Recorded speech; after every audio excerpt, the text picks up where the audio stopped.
লুট লুট মহালুট হরিলুট চলছে এই রাজ্যে। তা সত্ত্বেও এতটা উন্নয়ন হচ্ছে, প্রগতি হচ্ছে, অগ্রগতি হচ্ছে যে টিএমসির নেতা মন্ত্রীরা বলছেন যে এগিয়ে বাংলা, এগিয়ে বাংলা। কেষ্টমণ্ডল তো বলেই ছিলেন যে উন্নয়ন রাস্তায় দাঁড়িয়ে আছে।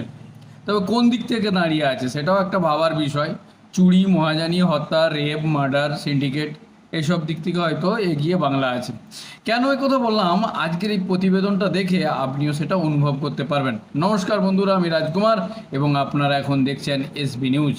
মানে প্রতিবারের মতো এবারও এবং আচমকাই আজ রাজ্যের 22টি জায়গায় ইডি ছাপা মেরেছে, মানে রেড পড়েছে ইডির। এবং আজকের এই রেটটা এতটাই গুরুত্বপূর্ণ, অনেকে বলছে যে বিধানসভা ভোটের আগে এরকম হয়তো একটু আধটু রেট চলে, কিন্তু একসঙ্গে এতগুলি রেট, এর পেছনে কোথাও না কোথাও একটু বিশেষ কারণ তো আছে। আর এমন তো হবে না যে প্রতিবারের মতোই ওই কান পর্যন্ত হাত যাবে আর মাথা পর্যন্ত যাবে না। মানে অনেকে বলছেন যে যারা বড় বড় রাঘব বোয়াল উঁচু পোস্টে আছেন তাদের সঙ্গে আগে থেকেই এমন তো কোনো নয় যে চুপি চুপি লুকি লুকি সেটিং ফিটিং অ্যান্ড মিটিং হয়ে যাবে এবং শেষ পর্যন্ত এখানে জিনিস এখানেই রয়ে যাবে। কিন্তু এবারে আশা করছে অনেকে যে না, এবারে সেটাও হবে না। তার আগে আপনারা বলুন, আপনারা কয়েক দশক ধরে পরিশ্রম করে অনেক মাথার ঘাম পায়ে ফেলে হয়তো একটা বিজনেস দাঁড় করালেন, একটা কোম্পানি দাঁড় করলেন।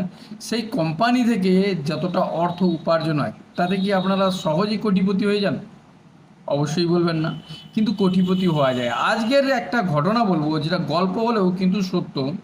একজন সাইকেল মিস্ত্রি যিনি পাংচার সারান, লোকের টায়ার পাংচার হয়ে গেলে সাইকেলের দোকানের কাছে যায় না, সেই সাইকেল দোকানি থেকে একজন কোটিপতি, বড় বিল্ডার হয়ে গেছেন। কি করে? শুধু তৃণমূলপন্থী হয়ে বা তৃণমূলের ঘনিষ্ঠ হয়ে।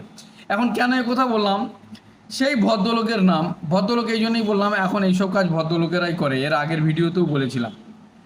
তার বাড়ি ঝাড়গ্রাম গোপীবল্লভপুরে এবং তিনি সুবর্ণরেখা, যে ওখানে নদীটা আছে, সেই সুবর্ণরেখা বালি খাদানের একজন মালিক। এবং বালির সংস্পর্শে এসে সেই বালিতেই তিনি সোনা বানিয়ে নিয়েছেন। বালির রেট তো এখন কতটা আপনারা সবাই জানেন, ঘরবাড়ি করলে বুঝতে পারবেন। 100 সেফটি বালির দাম এখন 7,000 টাকার উপরে। কিন্তু সেই হিসাবে দেখতে গেলে ওই ভদ্রলোকের নাম, ওই তৃণমূলপন্থী নেতার নাম হচ্ছে শেখ জাহিরুল আলী। তিনি এই তৃণমূল সরকার আসার আগে সাইকেলের দোকানে পাংচার করতেন, আর তা থেকে আজ কোটিপতি। বড় বড় গাড়ি, বাড়ি, ব্যাংক ব্যালেন্স কি নেই তার কাছে। আপনি লেখাপড়া শিখে কিছুই করতে পারবেন না মহাশয়। হতে গেলে তৃণমূলপন্থী হতে হবে, আপনার ভাগ্যই বদলে যাবে। এবং ইডি তাকে তদন্তে নিয়েছে, কাস্টডিতে নিয়েছে এবং জিজ্ঞাসাবাদ করছে, পুছতাছ করছে। অনেক নথিপত্র হয়েছে, নথিপত্র তার বাড়ি থেকে হয়েছে এবং যতটা সূত্র অনুসারে জানা যাচ্ছে যে তার বাড়ি থেকে হিউজ পরিমাণে টাকার অঙ্ক ইডি পেয়েছে। তার সাথে সাথে এই বাংলার আরও অনেকগুলি জায়গাতে ইডি তল্লাশি চালায়। ঝাড়গ্রাম, বেহালা, নদিয়া, সাউথ 24 পরগনা, পশ্চিম মেদিনীপুর, খেজুরি, কল্যাণী, এরকম 22টি জায়গায় ইডি রেড চালায়। বেহালার জেমস লং সরণিতে একটি অফিসে তল্লাশি চালায় ইডি এবং জিডি মাইনিং কোম্পানি নামে এখানেও একটি নথিপত্র সংগ্রহ করে এবং তাকে পুছতাছ করে। বিধাননগর সেক্টর 5-এ হাওলাকাণ্ডের সঙ্গে যুক্ত বালি চুরির টাকা হেরফের করা হতো, এরকম একটা সন্দেহের বসে ইডি তদন্ত করে, ভেরিফিকেশন করে। এছাড়াও বালি খাদান, বালি ব্যবসা এবং বালি পাচারের সঙ্গে যুক্ত একজন বিমা এজেন্টকেও পুছতাছ এবং ম্যারাথন জিজ্ঞাসাবাদ করা হয়। তার সঙ্গেও নদিয়ার ধীমান চক্রবর্তীর বাড়িতেও ইডি রেড চালায়। এর সাথে সাথে পরিবহন ব্যবসায়ী একজন দিলীপ প্রধান, তার বাড়িতেও ইডি তল্লাশি চালায় এবং সেখান থেকে অনেক ইম্পর্টেন্ট নথিপত্র সংগ্রহ করে ইডি। গোপীবল্লভপুর লালগড়ে খাদানেও এনার ব্যবসা আছে, সেই সূত্রে ওনার সঙ্গে জিজ্ঞাসাবাদ করা হয় এবং ম্যারাথন জিজ্ঞাসাবাদ করা হয়। মেদিনীপুর, ঝাড়গ্রাম, খেজুরি, কল্যাণী পর্যন্ত আজ ইডির একসাথে রেড করা হয়। এখন আসি এই শেখ জাহিরুল আলী এর একটু ব্যাকগ্রাউন্ড সম্পর্কে জানাতে আপনাদেরকে।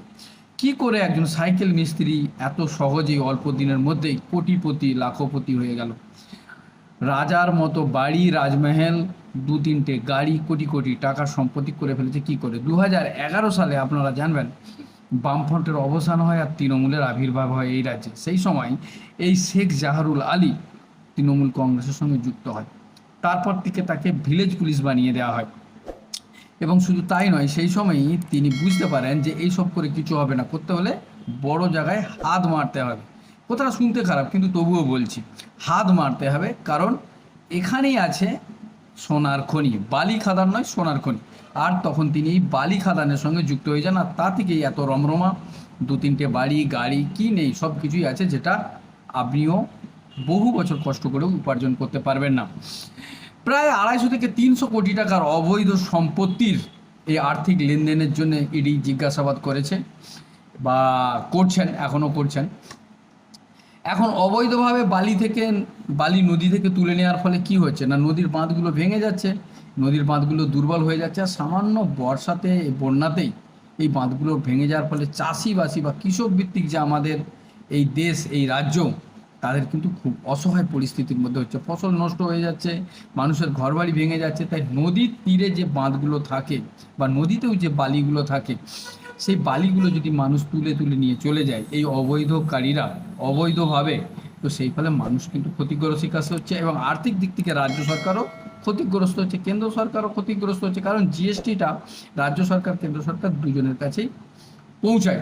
সেই হিসাবে আজকের এই তল্লাশি অভিযান ছিল ঝাড়গ্রামের কপিলবল্লভপুরে। আজকে এই শেখ জাহিরুল আলীর বাড়িতে প্রথমে ইডি হানা দেয় এবং সেখান থেকে তাকে জিজ্ঞাসাবাদ করে। এই হচ্ছে আজকের এই শর্ট ভিডিওর মোটামুটি একটা মূল কথা, যেটা আপনাদেরকে জানালাম। আপনাদের কি মনে হয় অবশ্যই কমেন্ট বক্সে লিখে জানাবেন।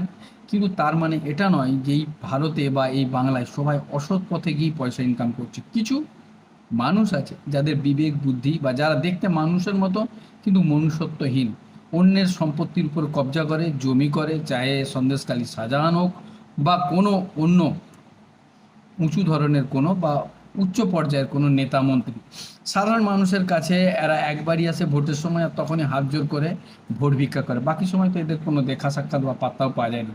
আপনাদের কি মতামত যে ইডি এই তল্লাশি করে একদম সঠিক কাজ করেছে, বা আপনার কি এটাও মনে হতে পারে যে প্রতিবারের মতো এবারের তল্লাশি তো হয়েছে ঠিক কথায়, তদন্ত হয়েছে এটাও ঠিক কথা, কিন্তু ইডির এই তদন্ত কান পর্যন্তই রয়ে যাবে, মাথা পর্যন্ত যে পৌঁছাবে না, নাকি এবারে শেষ দেখা দেখে ছাড়বে ইডি? আপনারা অবশ্যই কমেন্ট বক্সে লিখে জানাবেন। আজ এই পর্যন্তই। ভালো থাকুন, সুস্থ থাকুন এবং সতর্কও থাকুন। জয় হিন্দ, জয় ভারত, নমস্কার।